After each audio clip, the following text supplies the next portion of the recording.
गांव के किनारे एक छोटे से घर में एक साधारण ब्राह्मण बालक रहता था जिसका नाम था ऋषि मुनि।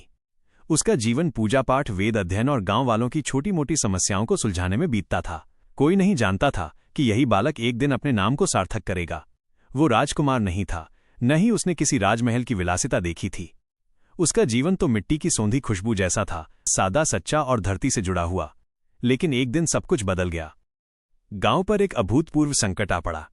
एक ऐसी महामारी फैली कि लोग अपनी जान बचाने के लिए दर दर भटकने लगे। हर घर में मातम छाया हुआ था। बुखार, कमजोरी और फिर मृत्यु, ये सिलसिला रुकने का नाम नहीं ले रहा था। गांव के वैद्य भी लाचार हो गए थे, उनके पास कोई उत्तर नहीं था। लोग अपनी अंतिम उम्मीद लेकर ऋषि मुनि के पास आए। उन्होंने उनसे मदद की गुहार लगाई, क्योंकि उन्हें पता था कि ऋषि मुनि के ज्ञान में जरूर कोई समाधान छिपा होगा। हे ऋषि मुनि, हमारा गांव खत्म हो रहा है, हमारी पीढ़ियां मर रही हैं, हमारे पास कोई उपाय नहीं है, एक बूढ़ा व्यक्ति रोते हुए बोला। ऋषि मुनि ने उनकी आंखों में देखा। उन आंखों में डर, लाचारी और पीड़ा भरी थी। पहली बार उन्हें लगा कि उनका अब तक का ज्ञान, उनकी सारी विद्या इस दुख के सामने अपर्याप्त है। वे समझ गए कि किताबों में लिखे हुए मंत्र और श्लोक इस महामारी को नहीं रोक सकते। इस संकट का हल किसी और दुनिया में था, उस दुनिया में जहां प्रकृति के गहरे रहस्य छिपे हैं। ये समझ ही उनकी यात्रा का पहला कदम बनी। उन्होंने गांव वालों से कहा, मैं इस दुख का कारण और निवारण खोजने जा रहा हूं। ये उत्तर मुझे आपके बीच रहकर नहीं मिलेगा। मुझे वहां जाना होगा जहां प्रकृति अपनी सबसे शुद्ध अवस्था में है। गांव वाले हैरान थे। वे नहीं चाहते थे कि उनका एकमात्र सहारा उन्हें छोड़कर जाए, पर उनके पास कोई और विकल्प भी नहीं था। ऋषि मुनि ने अपनी साधारण पोटली उठाई, जिसमें उनकी कुछ किताबें, एक कमंडल और कुछ सूखी रोटियां थीं। उन्होंने गांव को अलविदा कहा और उस दिशा में चल दिए जहां घना जंगल था। क्या ऋषि मुनि ने सही फैसला लिया था? क्या एक साधारण व्यक्ति इस गहरे रहस्य को खोज पाएगा? आखिर जंगल में ऐसा क्या छिपा था जो इस महामारी का इलाज था? इन सवालों के जवाब जानने के लिए कहानी में आगे बढ़ते हैं। ऋषि मुनि की यात्रा। जंगल का रास्ता आसान नहीं था। शुरू में सब कुछ शांत और हरा भरा था, लेकिन जैसे जैसे वे अंदर जाते गए, पेड़ों का घनत्व बढ़ता गया। सूरज की रोशनी भी मुश्किल से जमीन तक पहुंच पा रही थी। यहां की हवा में एक अजीब सी ऊर्जा थी, कहीं डर की तो कहीं उम्मीद की। ऋषि मुनि ने महसूस किया कि ये जंगल सिर्फ पेड़ों का समूह नहीं है, ये एक जीवित इकाई है। हर पत्ता, हर शाखा, हर पत्थर कुछ कहता हुआ प्रतीत होता था। उन्होंने अपनी आंखें बंद की और अपनी इंद्रियों को शांत किया। वे अपनी सांसों पर ध्यान केंद्रित करने लगे। उन्हें एक अजीब सी गंध महसूस हुई, मिट्टी की, औषधियों की और कुछ और भी जो वे समझ नहीं पा रहे थे। एक दिन वे एक नदी के किनारे पहुंचे। पानी इतना साफ था कि नदी के नीचे के पत्थर भी साफ दिखाई दे रहे थे। उन्होंने अपनी पोटली से एक किताब निकाली और कुछ श्लोक पढ़ने लगे। तभी उन्हें एक अजीब सी आवाज सुनाई दी। कौन हो तुम जो इस पवित्र भूमि पर आए हो? ऋषि मुनि ने चारों ओर देखा। उन्हें कोई दिखाई नहीं दिया। वे समझ गए कि ये आवाज किसी साधारण प्राणी की नहीं है। ये आवाज उस जगह की आत्मा थी। ऋषि मुनि ने हाथ जोड़कर कहा, मैं ऋषि मुनि हूं। मैं अपने गांव के दुख को दूर करने आया हूं। उस अदृश्य शक्ति ने कहा, यहां सिर्फ वही आ सकता है जो अपने स्वार्थ से परे हो। तुम्हारा स्वार्थ क्या है? मेरा कोई स्वार्थ नहीं है, ऋषि मुनि ने उत्तर दिया। मैं अपने गांव वालों की पीड़ा को दूर करना चाहता हूं। मेरे लिए उनका दुख ही मेरा दुख है। अदृश्य शक्ति मुस्कुराई, तब तुम योग्य हो, लेकिन तुम्हारी परीक्षा होगी। इस जंगल के रहस्य को समझना आसान नहीं है। हर मोड़ पर एक नई चुनौती मिलेगी। इस बातचीत के बाद ऋषि मुनि को एक दिशा का बोध हुआ। उन्हें लगा कि उन्हें उत्तर दिशा में जाना चाहिए। वे नदी के किनारे किनारे चलते गए। हर कदम के साथ उनका आत्मविश्वास बढ़ता गया। उन्हें एहसास हुआ कि ये सिर्फ एक शारीरिक यात्रा नहीं है, बल्कि एक आत्मिक यात्रा भी है। इसी दौरान उन्हें कुछ अजीब से पौधे दिखाई दिए जो उन्होंने पहले कभी नहीं देखे थे। उनके पत्ते रात में चमकते थे और उनके फूल अलग अलग रंग के थे। क्या ये पौधे ही उस महामारी का इलाज थे? पहली चुनौती, मायावी गुफा। उत्तर दिशा में चलते हुए ऋषि मुनि एक विशाल पहाड़ के पास पहुंचे। पहाड़ के बीचों बीच एक बड़ी गुफा थी। गुफा का प्रवेश द्वार रहस्यमयी प्रतीकों से भरा हुआ था। ऋषि मुनि ने महसूस किया कि ये गुफा कोई साधारण गुफा नहीं है। ये गुफा उनके ज्ञान की परीक्षा थी। गुफा में प्रवेश करते ही उन्हें एक अजीब सा शोर सुनाई दिया। उनकी आंखों के सामने कुछ आकृतियां घूमने लगीं।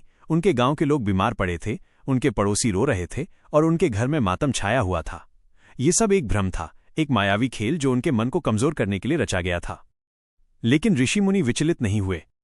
उन्होंने अपनी आंखें बंद की और उन सभी लोगों की प्रार्थना की जो इस महामारी से पीड़ित थे। उन्होंने अपने मन में दोहराया, ये सिर्फ एक भ्रम है, मेरा लक्ष्य सत्य की खोज है। उन्होंने अपनी आंखें खोली। वे आकृतियां गायब हो गई थीं। उनके सामने एक बड़ा सा पत्थर था जिस पर कुछ लिखा हुआ था। ऋषि मुनि ने उसे पढ़ा। अहंकार छोड़ो, ज्ञान मिलेगा। भ्रम से निकलोगे, मार्ग मिलेगा। तुमने अपने स्वार्थ को त्याग दिया है, अब अपने डर को त्याग दो। ये संदेश पढ़कर ऋषि मुनि समझ गए कि ये गुफा सिर्फ उनके दिमाग का भ्रम नहीं थी, बल्कि ये उनके अंतर्मन का भय था। उन्होंने अपने सारे डर को त्याग दिया और जैसे ही उन्होंने ऐसा किया, वो बड़ा सा पत्थर गुफा के अंदर खिसक गया और एक नया रास्ता खुल गया। क्या ऋषि मुनि का ये पहला कदम उन्हें उनके लक्ष्य तक पहुंचा पाएगा? क्या उनके सामने आने वाली चुनौतियां और भी मुश्किल होंगी? आखिर इस गुफा के अंदर क्या छिपा था? एक नया रास्ता और एक रहस्यमयी जलधारा। पत्थर के खिसकने से एक नया, संकरा रास्ता दिखाई दिया। ऋषि मुनि ने हिम्मत करके उस रास्ते पर चलना शुरू किया। रास्ता बहुत अंधेरा था और उन्हें कुछ दिखाई नहीं दे रहा था। वे बस अपने अनुभव पर भरोसा करके आगे बढ़ रहे थे। कुछ देर चलने के बाद उन्हें एक धीमी आवाज सुनाई दी, जैसे पानी बह रहा हो। वे उस आवाज की ओर बढ़े। जब वे वहां पहुंचे तो उन्हें एक छोटी सी जलधारा दिखाई दी। जलधारा का पानी सामान्य नहीं था, वो नीले रंग का था और उसमें से एक अजीब सी सुगंध आ रही थी। जैसे ही ऋषि मुनि ने उस पानी को छुआ, उन्हें एक नई ऊर्जा का एहसास हुआ। उनकी सारी थकान दूर हो गई। ऋषि मुनि ने सोचा, क्या ये पानी ही वो औषधि है जिसकी मुझे तलाश है? लेकिन तभी उन्हें एक पत्थर पर कुछ लिखा हुआ दिखाई दिया। इस जल का उपयोग सिर्फ वही कर सकता है जिसने अपनी आत्मा को शुद्ध किया हो। ऋषि मुनि ने समझा कि ये जल सिर्फ एक औषधि नहीं है, बल्कि ये एक शक्ति है जो सिर्फ शुद्ध हृदय वाले व्यक्ति को ही मिलती है। अब सवाल ये था कि क्या यही जल गांव की महामारी का इलाज था? ऋषि मुनि ने एक गहरी सांस ली। वो समझ गए थे कि ये जल कोई साधारण पानी नहीं है। ये प्रकृति की शुद्धतम शक्ति थी जो हर किसी के लिए नहीं थी। पत्थर पर लिखी चेतावनी उनके दिमाग में गूंज रही थी। इस जल का उपयोग सिर्फ वही कर सकता है जिसने अपनी आत्मा को शुद्ध किया हो। वे जानते थे कि वे अभी भी उस शुद्धता की कसौटी पर पूरी तरह खरे नहीं उतरे थे। उनके मन में अभी गांव की पीड़ा, अपने घर का मोह और इस यात्रा के परिणाम को लेकर चिंता थी। ये चिंता एक सूक्ष्म अहंकार थी कि वो ही इस समस्या का हल खोज सकते हैं। उन्होंने तय किया कि वे इस जल का उपयोग करने से पहले अपनी आत्मा को और भी शुद्ध करेंगे। लेकिन कैसे? ये प्रश्न उनके सामने खड़ा था। दूसरी चुनौती, सत्य की छाया। जलधारा के पास से एक और रास्ता निकल रहा था जो एक घने जंगल की ओर जाता था। ऋषि मुनि ने उसी रास्ते पर चलना शुरू किया। जैसे जैसे वे आगे बढ़े, पेड़ों की आकृति अजीब होने लगी। हर पेड़ की छाया एक इंसान जैसी दिख रही थी। अचानक एक छाया ने आकार लिया और एक बूढ़े व्यक्ति में बदल गई। उस व्यक्ति ने ऋषि मुनि से पूछा, तुम कहां जा रहे हो यात्री? ऋषि मुनि ने कहा, मैं सत्य की खोज में हूं। बूढ़े व्यक्ति ने हंसते हुए कहा, सत्य? सत्य यहां नहीं मिलेगा। सत्य तो तुम्हारे अंदर है। तुम जिस गांव को बचाने निकले हो, क्या वो तुम्हारा ही नहीं है? तुम अपनी पहचान बचाने के लिए इस यात्रा पर हो। ऋषि मुनि ने आंखें बंद की। बूढ़े की बातें उनके मन को विचलित करने लगीं। क्या ये सच था? क्या वो अपनी पहचान एक महान व्यक्ति के रूप में स्थापित करना चाहते थे? क्या ये यात्रा वास्तव में गांव की मदद के लिए थी या खुद की महिमा के लिए? उनके मन में एक द्वंद्व शुरू हो गया। गांव के लोगों की रोती हुई तस्वीरें एक तरफ थीं और उनके अपने विचार दूसरी तरफ। उन्होंने अपनी सांसों पर ध्यान केंद्रित किया और महसूस किया कि उनके मन में ये विचार आ रहा है कि अगर वो सफल हो गए तो लोग उन्हें भगवान मानेंगे। इस विचार ने उन्हें डरा दिया। ये वही अहंकार था जिसकी चेतावनी उन्हें गुफा में मिली थी। उन्होंने तुरंत अपनी गलती मानी और कहा, नहीं, ये यात्रा मेरी महिमा के लिए नहीं है। ये यात्रा सिर्फ सेवा के लिए है। जैसे ही उन्होंने ये स्वीकार किया, बूढ़ा व्यक्ति और उसकी छाया गायब हो गईं। उनके सामने एक बड़ा सा पेड़ था जिस पर एक चमकदार फल लगा हुआ था। ये फल सोने की तरह चमक रहा था। ये क्या है? ऋषि मुनि ने सोचा। तभी उन्हें एक अदृश्य आवाज सुनाई दी, ये आत्मज्ञान का फल है। तुम तभी इसे पा सकते हो जब तुम अपने मन से हर तरह के भ्रम को दूर कर दो। ये दूसरी चुनौती थी, स्वयं को जानना। ऋषि मुनि ने अपनी आंखें बंद की और अपनी यात्रा के हर कदम को याद किया।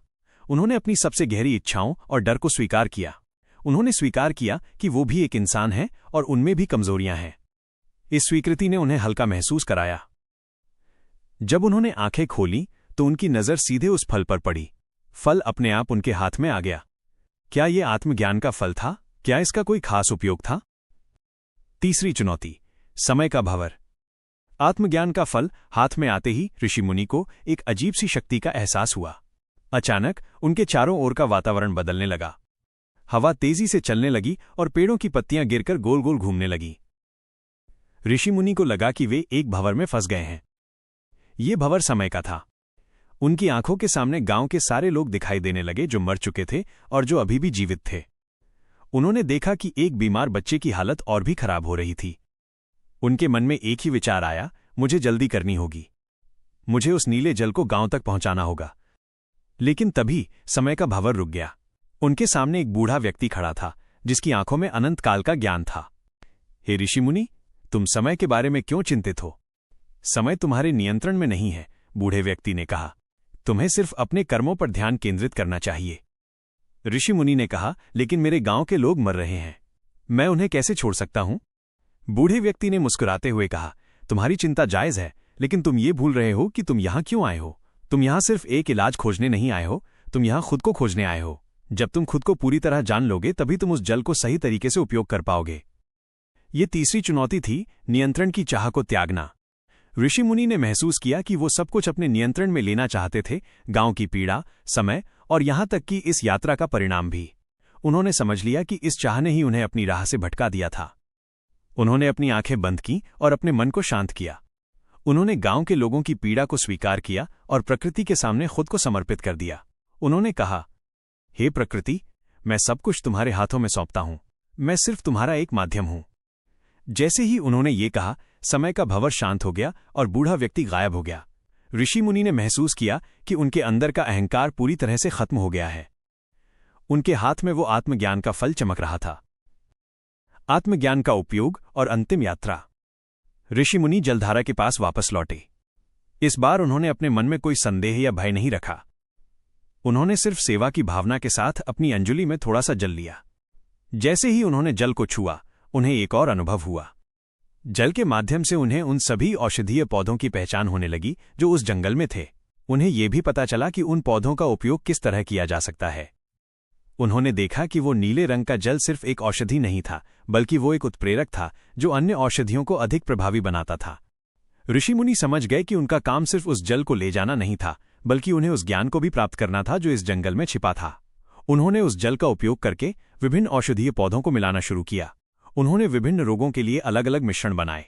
ये सब ज्ञान उन्हें उस जल के स्पर्श से मिल रहा था। उन्होंने अपनी पोटली में कुछ औषधीय पौधों को इकट्ठा किया और फिर से उसी जल से उसे सक्रिय किया। अब उनके पास सिर्फ एक जल की बूंद नहीं थी, बल्कि एक पूरा ज्ञान था। उन्होंने अपनी पोटली में उस ज्ञान को समेटा और गांव की ओर वापस चल दिए। उनकी यात्रा पूरी हो चुकी थी। वे अब सिर्फ एक ब्राह्मण बालक नहीं थे, बल्कि एक सिद्ध पुरुष थे जिन्हें प्रकृति के गहरे रहस्य पता थे। उनकी पोटली में वह दिव्य जल और कई औषधीय पौधों का ज्ञान था। अब वे अपने गांव की ओर लौट रहे थे, जहां उनकी प्रतीक्षा में हर पल गुजर रहा था। जंगल से बाहर निकलते ही ऋषि मुनि ने एक गहरी सांस ली। बाहर की हवा में जंगल की शांति नहीं थी, बल्कि गांव की बेचैनी भरी थी। सूरज ढल रहा था और आसमान में लालिमा छाई थी। गांव की दिशा में चलते हुए उन्हें हर कदम पर अपने गांव वालों की पीड़ा का स्मरण हो रहा था। इस बार उनके कदम जल्दी जल्दी चल रहे थे, क्योंकि उनके मन में अब कोई संदेह नहीं था, सिर्फ एक ही लक्ष्य था, सेवा। गांव के प्रवेश द्वार पर पहुंचते ही उन्होंने देखा कि सन्नाटा छाया हुआ था। हर घर के बाहर उदासी छाई थी। बच्चे नहीं खेल रहे थे और बूढ़े अपनी खाट पर लेटे थे, आंखें बंद किए हुए। तभी एक व्यक्ति ने उन्हें देखा और पहचान लिया। ऋषि मुनि, तुम वापस आ गए, वह चिल्लाया। ये खबर जंगल की आग की तरह पूरे गांव में फैल गई। लोग अपने घरों से बाहर निकल आए। उनकी आंखों में एक नई उम्मीद की किरण चमक रही थी। ऋषि मुनि के चेहरे पर थकान नहीं, बल्कि एक अजीब सी शांति थी। उनके हाथ में वही पोटली थी जो उन्होंने गांव से निकलते समय ली थी, पर अब वो पहले से कहीं ज्यादा भारी लग रही थी। एक बूढ़े व्यक्ति ने आगे बढ़कर कहा, हे बालक, तुम कहां थे? हम तो सोच रहे थे कि तुम हमें छोड़कर चले गए। ऋषि मुनि ने मुस्कुराते हुए कहा, मैं आप लोगों को छोड़कर कहीं नहीं गया था। मैं तो आप लोगों के लिए ही गया था और मैं खाली हाथ नहीं आया हूं। उन्होंने अपनी पोटली खोली और उसमें से एक छोटी शीशी निकाली जिसमें नीले रंग का जल चमक रहा था। ऋषि मुनि ने गांव वालों को अपनी यात्रा के बारे में संक्षेप में बताया। उन्होंने कहा, यह सिर्फ एक जल नहीं है, ये प्रकृति का दिया हुआ ज्ञान है। इस जल के साथ मैंने उन सभी औषधीय पौधों की पहचान की है जो इस महामारी का इलाज कर सकते हैं। उन्होंने गांव के वैद्य को बुलाया जो अब तक हताश हो चुके थे। वैद्य जी, यह जल एक उत्प्रेरक है। आप इन औषधियों को इस जल के साथ मिलाकर एक नया मिश्रण तैयार करें। यह मिश्रण इस महामारी का स्थायी इलाज होगा। वैद्य ने ऋषिमुनि की बातों पर पूरा भरोसा किया। उन्होंने ऋषिमुनि के निर्देशानुसार औषधियों को मिलाना शुरू किया। ऋषिमुनि ने खुद अपने हाथों से एक एक बीमार व्यक्ति को वह औषधि दी। सबसे पहले उन्होंने उस बूढ़े व्यक्ति को दी जो उनकी यात्रा का सबसे बड़ा समर्थक था। धीरे धीरे उस औषधि का प्रभाव दिखाई देने लगा। जो लोग खाट पर पड़े थे वे उठने लगे। उनका बुखार उतर गया और उनके शरीर में नई ऊर्जा आ गई। 1-2 दिन के अंदर ही गांव में फिर से चहल पहल शुरू हो गई। बच्चों की हंसी सुनाई देने लगी और लोग अपने काम पर लौटने लगे। गांव वालों की खुशी का ठिकाना नहीं था।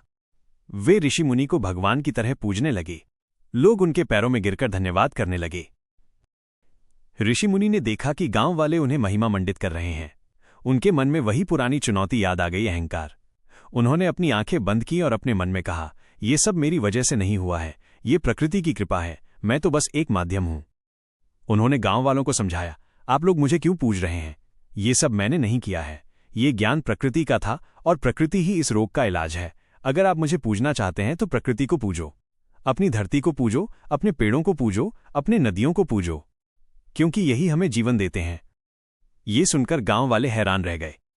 उन्होंने ऋषिमुनि की बात मानी और उस दिन से उन्होंने प्रकृति का सम्मान करना शुरू कर दिया। ऋषिमुनि ने उन्हें सिर्फ एक इलाज नहीं दिया था, बल्कि जीवन जीने का एक नया तरीका दिया था। उन्होंने गांव में ही एक छोटा आश्रम बनाया, जहां वे वैद्य के साथ मिलकर लोगों को औषधियों का ज्ञान देने लगे।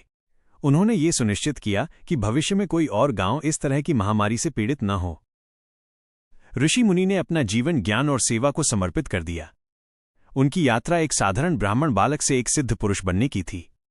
ये यात्रा राजमहल से मोहभंग होकर नहीं, बल्कि समाज की पीड़ा को देखकर शुरू हुई थी। क्या ऋषिमुनि ने जो ज्ञान गांव वालों को दिया, वो सिर्फ औषधियों तक सीमित था, या वो जीवन के गहरे रहस्यों को भी प्रकट करता था?